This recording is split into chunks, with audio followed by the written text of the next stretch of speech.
మా రాష్ట్ర ప్రధాన కార్యదర్శి జీవన్ రెడ్డి అంటే గత వారం రోజుల నుంచి కూడా ఇటు చొప్పదండి కావచ్చు, నిన్న జరిగినటువంటి జమ్మికుంట కార్యక్రమంలో కూడా అంటే చురుగ్గా పాల్గొనే కాదు బీఆర్ఎస్ శ్రేణులకు ఒక కొత్త ఉత్సాహాన్ని ఇచ్చేందుకు తిరుగుతున్నటువంటి పరిస్థితి. ఈరోజు కూడా వేములవాడ కూడా వచ్చినటువంటి పరిస్థితి. ప్రస్తుతం మనకు జీవన్ రెడ్డి అందుబాటులో ఉన్న వార్త.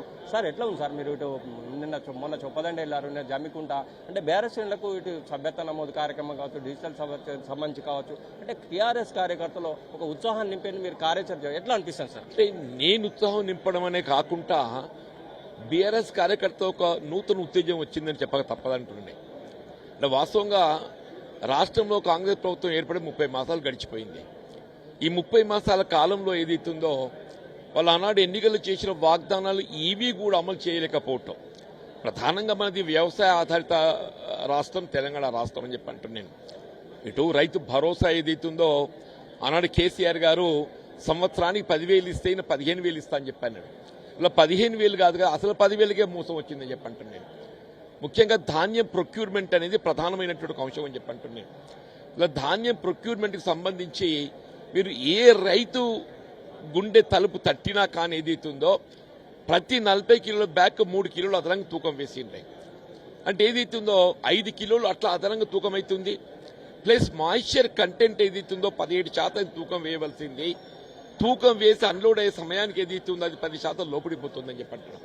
అట్లా ఒక 5 కిలోలు నష్టపోతుందని చెప్పంటున్నాం. అంటే దీన్ని బట్టి ప్రతి క్వింటల్ పైన రైతు ఏదైతుందో ఇలా 10 కిలోలు నష్టపోతారు. 10 కిలోలు నష్టపోవడం అంటే కిలోకు 24 రూపాయలు లెక్క పెట్టగానే 480 రూపాయలు నష్టపోతున్నారని చెప్పంటున్నాం. ఇలా మీరు 6,000 రూపాయలు ఏదైతుందో పంటకు ఇలా రైతు భరోసా కల్పిస్తా అని చెప్పి అన్నది కల్పించలేకపోవడమే కాకుండా ధాన్యం సేకరణలో రైతు ఏదైతుందో 6,000 రూపాయలు దగా చేయబడుతున్న మిల్లర్తో దోపిడీకి గురవుతుందని చెప్పంటున్నాను. ప్రభుత్వం చలనం లేదు అని చెప్పంటున్నాను. ఇలా మళ్ళీ పునాస ఆరంభమైందే, ఇలా మృగశిర కార్తీ, ఇలా వర్షాలు ఇప్పుడు అప్పుడు వచ్చేట్టు కనబడుతున్నాయని చెప్పంటున్నాను. ఇంతవరకు వ్యవసాయానికి స్పష్టమైన విధానం లేదు. ఒకటే చెప్తారు ఏంటంటే మీరు వరి సాగు చేయొద్దు. సరే నాన్న వరి సాగు చేయం, మరి ఏం విత్తనం పెట్టాలా అని చెప్పంటే స్పష్టత లేదు. పప్పు దినుసులు పెట్టాలి, ఏ పప్పు దినుసు పెట్టాలి, ఏ నూనె గింజలు పెట్టాలి, అది ఏ విధంగా మన ప్రోత్సాహకరంగా ఉంటుంది కూడా మనం స్పష్టత ఇవ్వాలి కదా. వాళ్ళ ఆ స్పష్టత ఇవ్వకుండా వీళ్ళు మీరు వరి సాగు చేయకూడదని ఒక నినాదం తప్ప ఇంకోటి ఏం కనబట్టలేదని చెప్పి అంటున్నాం. ఇలా పప్పు దినుసులు రైతు గిట్టుబాటు కావాలని చెప్పంటే కనీసం పంటకు 50,000 రూపాయల కనీసం దిగుబడి రావాలని చెప్పంటున్నాం. ఆ అవకాశం లేదు. వీళ్ళని ఉదాహరణకు అన్నాడు రాజశేఖర రెడ్డి గారు ముఖ్యమంత్రి ఉండగా ఇలా పప్పు దినుసులకు క్వింటల్ 200 రూపాయలు బోనస్ ఇచ్చిండే. నేను బట్టి నిజంగా నీకు చిత్తశుద్ధి ఉన్నట్టయితే వీళ్ళు మీరు సన్న రకాలకు 500 రూపాయలు బోనస్ ఇస్తా అని చెప్పి అంటుండ్రు. 20 క్వింటల్లకు 20 × 500 10,000 రూపాయలు అవుతుంది. ఇలా పప్పు దినుసులకు నూనె గింజలకు ఏదైతుందో ఎకరానికి ఆ 10,000 రూపాయలు బోనస్ ప్రోత్సాహం కలిగించే విధంగా నువ్వు కార్యక్రమం ప్రకటింపజేయి. కొంత ఏదైతుందో అది రైతు ప్రోత్సాహకరంగా ఉంటుంది. ఇలా ముఖ్యంగా ఏదైతుందో కోతుల బెడద, ఈ కోతుల బెడద నుండి ఏ విధంగా రైతుకు ఉపశమనం కలిగింపచేయాలి, ఆ కోతుల బెడదను తగ్గింపజేయడానికి పునరుత్పత్తి నిరోధక కేంద్రాలు ఏర్పాటు చేయాలని చెప్పంటే దానిపైన స్పష్టత లేదు. సార్ ఇంకొక విషయం, రైతాంగం ఇట్లా తీవ్ర అవసరం సింగరేణిని కూడా ప్రైవేట్ పరం చేయాలని ఒక కుట్ర జరుగుతుంది అనేది ఒకటైతే, ఇంకోవైపు పెద్ద ఎత్తున స్కామ్ కూడా జరుగుతోంది, బొగ్గు స్కామ్ అనేది కూడా వస్తుంది. ఈ నేపథ్యంలో అంటే కొంగు బంగారం సింగరేణి తెలంగాణకు ఇలాంటి నేపథ్యంలో దీనిపై మనం ఎట్లా చూడొచ్చు? ఇప్పుడు నిన్న హరీష్ రావు గారు ఏదైతుందో భూపాలపల్లిలో నేను కూడా ఉంటేనే పవర్ పాయింట్ ప్రజెంటేషన్ ఇంత స్పష్టత ఇచ్చింది కదా అని చెప్పారంటే ఏ విధంగా సింగరేణి కొంగు బంగారం దోపిడీ గురవుతుందని చెప్పని. ఇలా 30 లక్షల మెట్రిక్ టన్నుల బొగ్గు అనేది ఇలా మాయమైపోయింది, కనుమరుగైపోయిందని చెప్పంటూ నేను. అది ఏమైందో దాన్ని కప్పిపుచ్చుకోవడానికి కొరకు ఏదైతుందో తాపత్రయపడుతున్నాం. మేము నిన్న ఓసీ మైన్ విజిట్ చేద్దామని చెప్పంటే మాకు అనుమతి లభించలేదు. అంతేకాదు టెండర్ ప్రక్రియలో ఓబీ క్లియరెన్స్ ఏదైతుందో ఓవర్ క్లియరెన్సే ఎక్కడ లేనిది సైట్ విజిట్ అని కూడా పెట్టిండే. ఆ సైట్ విజిట్ అనేది పెట్టడంతో ఏదైతుందో అది కంపెనీ వాళ్ళు కేవలం వాళ్ళ అనుయూలకు మాత్రం ఇస్తారే.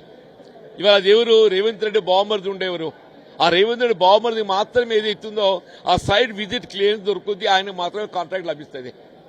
ఒకప్పుడు ఏదైతుందో 10-15% మైనస్ పోయేటువంటి ఒక ఓబీ క్లియరెన్స్ వీళ్ళు 10-15% ప్లస్లో పోతుందని చెప్పి 10 ప్లస్లో పోతుంది. ఇంకా ఆశ్చర్యకర విషయం ఏంటంటే నిన్న హరీష్ రావు గారు పేర్కొన్నది వీళ్ళ సోలార్ ఎనర్జీ మనం ఉత్పత్తి ఏదైతున్నదో మనకు పవర్ అగ్రిమెంట్ ఉండాలి, పీపీఏ అగ్రిమెంట్ లేకుండా నువ్వు ఎంత ఉత్పత్తి చేసినా అది నిరుపయోగం. వీళ్ళ సింగరేణి ఏదైతుందో వీళ్ళు మీరు సోలార్ పవర్ ఎనర్జీ ఏదైతుందో ఉత్పత్తి చేస్తుంది, దానికి పవర్ పర్చేసింగ్ అగ్రిమెంట్ లేదు.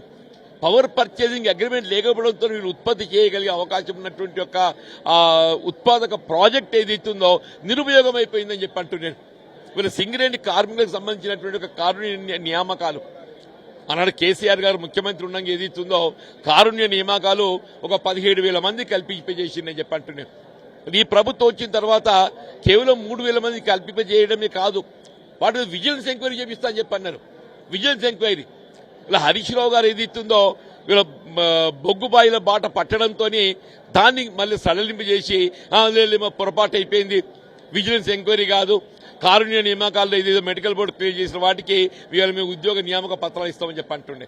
ఇవాళ కొంత చలనం ఇవాళ ఏదైతుందో బొగ్గు గని కార్మిక సంఘం ఏదైతున్నదో హరీష్ రావు గారి ఆధ్వర్యం లోపల బొగ్గుబాయిల బాట పట్టడంతో కొంత చలనం వచ్చేదైతుందో కారుణ్య నియామకం పట్ల మూమెంట్ వచ్చిందని చెప్పంటున్నాం.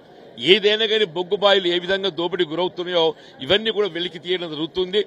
ఇలా వాస్తవాలు ప్రజల ముందు ఉంచి రాష్ట్రం ఏ విధంగా దోపిడీ గురవుతుంది, దాన్ని ప్రజల దృష్టి తీసుకుపోవడమే ప్రధానమని చెప్పండి.